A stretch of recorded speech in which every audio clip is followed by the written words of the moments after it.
अस्सलामुअलैकुम वरहमतुल्लाहि वबरकातुहू। नाजरीन, हिंदुस्तान में सियासतदानों में से एक सियासतदान है जिसका नाम योगी आदित्यनाथ है। मशहूर आदमी है। वो ये कहता है कि मुसलमान और हिंदू जब इकट्ठे रहेंगे तो आपस में ये फसाद होगा, आपस में टकराव होगा। तो आपस में टकराव की वजह, हिंदू मुस्लिम की फसाद की वजह क्या है, ये डॉक्टर साहब बताते हैं। आप ये सुने, बहुत मज़ेदार बयान है। हिंदू अलग संस्कृति है, मुस्लिम अलग संस्कृति है। दोनों एक साथ नहीं रह सकती, दो संस्कृतियां कभी एक साथ नहीं रह सकती हैं। ये टकराव होगा, जरूर होगा। अंग्रेज ने हम पे हुकूमत किए। 60 साल पहले हमने अंग्रेज को निकाल दिया देश के। अंग्रेज की पॉलिसी थी डिवाइड एंड रूल, तफरका पैदा करो और हुकूमत करो, डिवाइड एंड रूल। हमने अंग्रेज को तो देश के बाहर निकाल दिए, लेकिन हमारे पॉलिटिशियन ने अंग्रेज की विरासत ले ली और वो भी करते डिवाइड एंड रूल। आज की तारीख में आप हिंदुस्तान की तारीख पढ़ेंगे, आज हिंदुस्तान सबसे अव्वल मुल्क है, सबसे अव्वल देश है जिसमें सबसे ज्यादा कम्युनल राइट्स, सबसे ज्यादा मजहब के नाम पे दंगे फसाद होते हैं। सबसे ज्यादा दंगे फसाद अगर कोई मुल्क में होता है इस दुनिया में, वो हिंदुस्तान। इसके जिम्मेदार है सिर्फ पॉलिटिशियंस। अक्सर आप देखेंगे हर दंगे फसाद के पीछे अक्सर मजहब का नाम है, अक्सर हिंदू मुस्लिम है, कभी कभी हिंदू क्रिश्चियन है।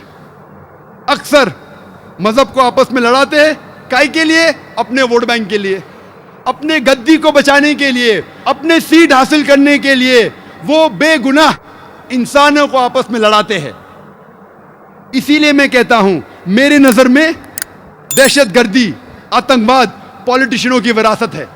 इंडिया की मिसाल देने लगूं, उतना वक्त नहीं है। चंद अहम मिसाल कहूंगा मैं। पहले नंबर पे कि पॉलिटिशियन की कोई जात नहीं होती, चाहे कोई भी पॉलिटिशियन हो। American politician, UK politician, Indian politician, Hindu politician, Christian politician, Muslim politician. अक्सर पॉलिटिशियन वो लोग रिस्पॉन्सिबल है जितने भी राइट्स होते हैं, अक्सर। इसीलिए एक शख्स ने कहा था कि politician they add fire to the fuel. वो चिंगारी लगाते हैं, ईंधन में चिंगारी। मैंने बोला नहीं, पॉलिटिशियन लोग they don't add fire to the fuel, they add fuel to the fire. वो ईंधन डालते हैं आग में।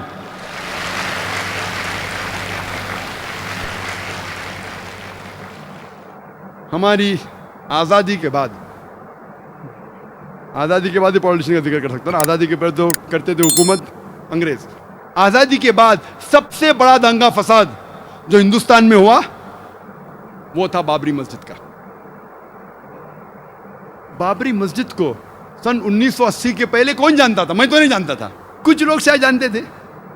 आम हिंदुस्तानी जानता ही नहीं था बाबरी मस्जिद क्या है और राम जन्मभूमि की जगह क्या है। ना मुस्लिम जानता था, ना हिंदू जानता था। आम मुसलमान जानता ही नहीं था, आम हिंदू जानता ही नहीं था, आम हिंदुस्तानी नहीं जानता था। लेकिन इसको एक पॉलिटिकल प्लॉय बनाया गया, पॉलिटिशियन वोट बैंक के लिए। सुप्रीम कोर्ट ने ऑर्डर पास किया था कि इस डिस्प्यूटेड साइट पे, इस इख्तिलाफी जगह पे कोई नहीं आना चाहिए। उसके बावजूद 6 दिसंबर सन 1992 में, 1992 में 6 दिसंबर में एक बड़ी गैदरिंग हुई उसी डिस्प्यूटेड साइट के ऊपर, बाबरी मस्जिद राम जन्मभूमि इश्यू की जगह पे। ऑर्डर था सुप्रीम कोर्ट का, सबसे हाईएस्ट अथॉरिटी इस मुल्क की, नो गैदरिंग। तो भी गैदरिंग हुई। कौन गैदरिंग किया?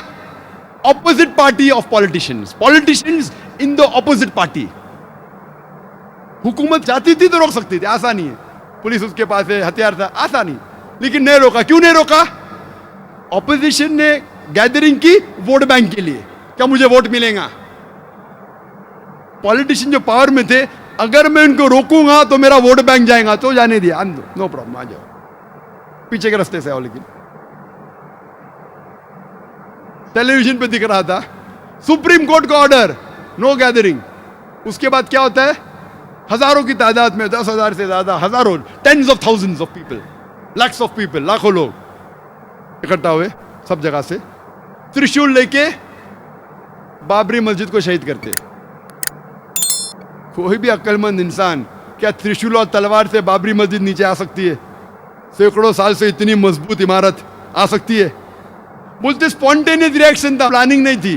टेलीविजन पे लाइव दिख रहा है, लाइव दिखा रहे, लाइव टेलीकास्ट, लाइव मैच होता है ना, वैसा लाइव दिखा रहे थे।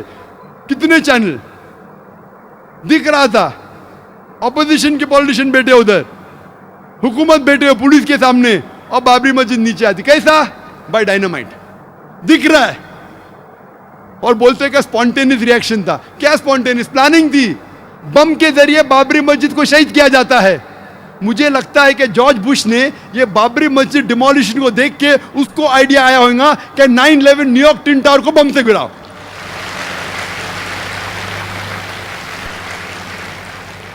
« 9/11 पे मुझे ज्यादा तकरीर नहीं करने का है। वो 9/11 तो इतना बड़ा, कम से कम 10 तकरीर कर सकता हूं मैं 9/11 के ऊपर, जॉर्ज बुश के ऊपर। लेकिन मुझे लगता है उसको आइडिया मिली बाबरी मस्जिद से। जिस तरीके से बाबरी मस्जिद को बम से गिराया गया और कहा गया कि स्पॉन्टेनियस रिएक्शन था, उसी तरीके से बम से गिराया ट्विन टावर को और कहा गया कि प्लेन ने मारा। चाहे तो इंशाल्लाह क्वेश्चन आंसर में टाइम रिया तो कहूंगा। क्या होता है? इमीडिएट सारे हिंदुस्तान में दंगे फसाद होते। दंगे फसाद होने के बाद एक्शन का रिएक्शन होता है। हजारों लोग मारे जाते, हजारों लोग का कत्ल होता है सारे हिंदुस्तान में, अक्सर मुसलमान। और खुसूसन बॉम्बे में बाबरी मस्जिद डिमोलिश की कौन जिम्मेदार? कोई भी आम आदमी जिसको थोड़ी भी अकल है वो कहेगा नंबर 1 रिस्पॉन्सिबल, सबसे ज्यादा जिम्मेदार ऑपोजिशन पॉलिटिशियन जिनने गैदरिंग की सुप्रीम कोर्ट के खिलाफ। नंबर 2 जिम्मेदार जो पॉलिटिशियंस पावर में थे, वो रोक सकते थे लेकिन नहीं रोका। क्यों? वोट बैंक जाएगा, उसके वजह दंगे फसाद होते। दंगे फसाद में पुलिस चाहती दंगे फसाद को रोक सकती। आप कोई भी सीनियर पुलिस ऑफिसर से पूछिए, मैं तो बहुत से पुलिस ऑफिसर से बात कर चुका हूं, इधर और बाहर भी। कोई भी सीनियर पुलिस ऑफिसर से पूछिए, दंगे फसाद को रोकना तो आसान सी बात है। जैसा शुरू हुआ विदिन अ फ्यू आवर्स, चंद घंटों में रोका जा सकता है। अगर कम पुलिस फोर्स है तो रिजर्व फोर्स को बुलाओ। टेररिस्ट अटैक्स को रोकना बहुत मुश्किल है। कुछ रोक सकते, सब नहीं। सब रोकना नामुमकिन है 100%। कुछ को रोक सकते। दंगे फसाद 100% रोकना आसान है अगर पुलिस फोर्स चाहे तो। लेकिन जो पुलिस चाहती भी रोकना नहीं रोक सकती थी। क्यों? क्योंकि उनको पॉलिटिशियन का दबाव था। पुलिस फोर्स तो फाइनली गवर्नमेंट के अंदर आती ना, होम मिनिस्टर के अंडर। वो पुलिस ऑफिसर चाहता भी था बेगुनाह मुसलमान का कत्ल ना हो, फिर भी कुछ नहीं कर सकता। क्यों? उसके सिर के ऊपर पॉलिटिशियन है। दंगे फसाद होते हैं बंबई में 1500 मुसलमान का कत्ल होता है। मोर देन 90-95% जिनका कत्ल होता मुसलमान होते हैं। 1800 से ज्यादा घायल होते हैं बॉम्बे राइट्स में। इवन पार्टीशन के वक्त भी बॉम्बे में इतना बड़ा दंगा फसाद है, जिस तरीके से ये दंगे फसाद हुए। और पुलिस चाहती रोक सकती थी, नहीं रोकी। हजारों बेगुनाह लोग की कत्ल हुआ।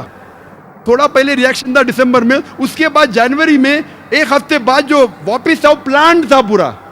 It was planned, hand in glove.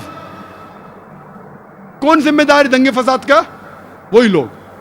Number 1 opposition politician, जो लोग ने बाबरी मस्जिद में गैदरिंग की। नंबर 2 जो पॉलिटिशियन पावर में थे, उनने वो गैदरिंग को अलाउ किया, नहीं रोका वोट बैंक की वजह से। नंबर 3 आम जनता। आम जनता को बहकाया गया कि लूट मार करो। आम जनता, मेरे नजदीक इस हिंदुस्तान में आम हिंदुस्तानी, आम हिंदू, आम मुस्लिम एक दूसरे से मोहब्बत करता है।